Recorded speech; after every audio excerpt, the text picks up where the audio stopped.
18层地狱，或称18尼离，是地狱名称，主宰者为丰都大帝，位居冥司神灵之最高位，主管冥司属下的18位判官，分别主管18层地狱。18层地狱并不是指地狱的一层层，直到第18层，地狱是不分层次的，而是按时间、受苦程度、区域大小来形容的，只不过世人误解而已。永不超生的地狱统称无间地狱，一直受苦无有间断，一秒都不能休息，永生受苦。18层地狱来形容无间地狱是不正确的，后者才是永不超生的地狱。今天分享一下18层地狱。18层地狱的层不是指空间的上下，而是在于时间和刑法上不同，尤其在时间之上。其第一狱以人间3750年为1日，30日为1月，12月为1年，罪鬼须于此狱服刑1万年，即人间135亿年。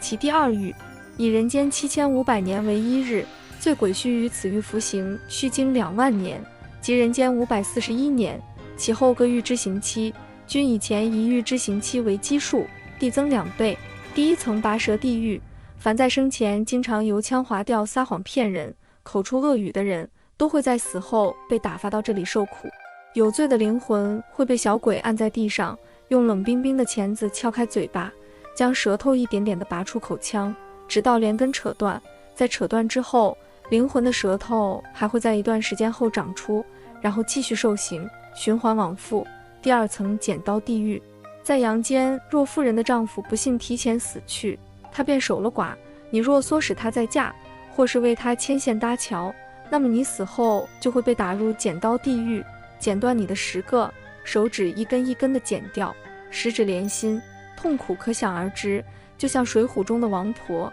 就该在此处受刑。第三层铁树地狱，凡在世时离间骨肉，挑唆父子兄弟姐妹夫妻不和之人，死后入铁树地狱。此处铁树上皆利刃工具，从后背皮下挑入，吊于铁树之上。第四层孽镜地狱，严格来说，这一层相当于地狱中的量刑间，灵魂在这一层并不会受苦，而是会被带到一个大镜子前，镜子中会映射出该灵魂生平所做的一切恶行，小鬼会根据灵魂生前的罪行，为他量身制定一套地狱之旅，将他发配到不同层中受刑。第5层蒸笼地狱，说起蒸笼，大家想到的多半是用来蒸包子、花卷的炊具，不过蒸笼地狱里的蒸笼可比厨房里的蒸笼大得多，这是专门用来蒸人的。平日里我们经常会看到一些喜欢扯老婆舌、张家长李家短的说个不停的长舌妇，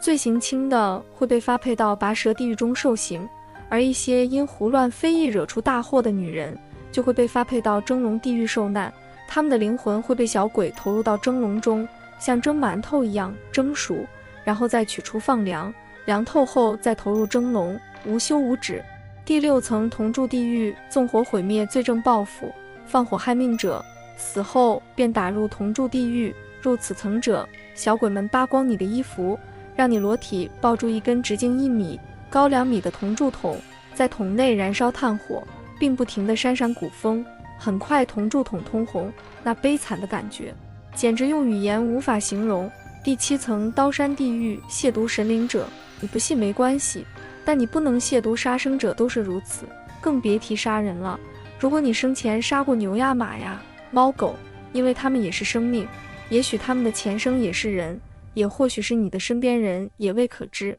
所以曾杀过生的人死后入此层，因为阴司不同于阳间，那里没有高低贵贱之分，牛马猫狗以及人来者统称为生灵，犯此罪者死后被打入刀山地狱，罪鬼须脱光衣物，令其赤身裸体爬上刀山，刀山刮得鲜血淋漓，随着攀爬不断露出白花花的骨头，待爬到山上后，再被山上的小鬼一脚踢落，重复爬山的过程。第8层冰山地狱，凡谋害亲夫、与人通奸、恶意堕胎的恶妇，死后打入冰山地狱，令其脱光衣服，裸体上冰山。冰刚开始还可以，后面就会把身体冻住，手脚有时候会粘在冰山上，每前进一步就会撕下一层皮，露出鲜红的肉，再被冻住，受的罪简直难以想象。我们熟悉的潘金莲就在此层受罚。第9层油锅地狱，卖淫嫖娼、盗贼抢劫、欺善凌弱、拐骗妇女儿童、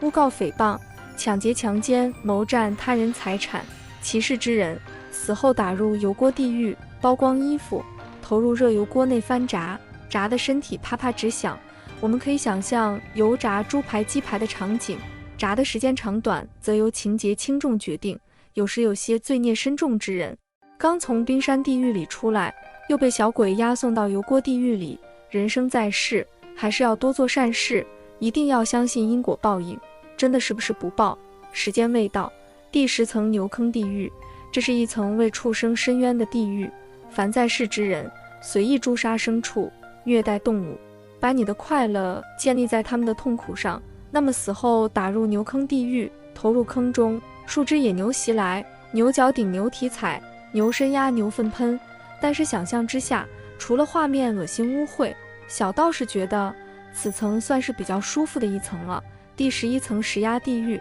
若在世之人产下一婴儿，无论是何原因，如婴儿天生呆傻残疾，或是因重男轻女等原因将婴儿溺死抛弃，这种人死后打入石压地狱。此处有一个方形大石池，石池上方用绳索吊着一个与其大小相同的巨石，将人放入池中后，用斧砍断绳索，然后巨石突然落下。第12层冲就地狱，死狱颇为稀奇，就是人在世时，如果你浪费粮食，糟蹋五谷，比如说吃剩的酒席随意倒掉，或是不喜欢吃的东西吃2口就扔掉，死后将打入冲就地狱，放入臼内。冲杀杨氏捣蒜或者捣碎芝麻的画面，大家可以脑补一下，堕此地狱之罪犯，世间多少高官显要，甚至位居极品，谁真心为民解困呢？却只心念权位，或结党营私，玩弄权势，搜刮民膏，制造紊乱，坐收渔利。此时福报耗尽，业债高筑，遂于倒冲地狱悔之晚矣。倒冲地狱为不死地狱，罪犯拖入臼中，10处倒其心胸长度，顿时皮开肉绽，血肉模糊，再倒成浆泥，罪人惊悚，哀嚎之声回荡山谷，凄惨哭嚎，恐怖不已。罪犯心胸虽成肉泥，但为死力差，将之拖出，换另一罪人倒冲。待另一罪人血肉模糊时，前位罪犯已见复原，再送进倒冲，如此轮流不歇，折磨或经百千万年次，待罪消尽，再押往其他地狱继续受刑。第13层血池地狱，百善孝为先，不孝之人素来被世人嗤之以鼻，那些对父母长辈不敬的人，死后将会被打入血池地狱，活人被浸泡在腥臭的血池里，自不是什么舒服的事。据说被泡在血池中的灵魂，就像是被沸水烹煮的鱼一般，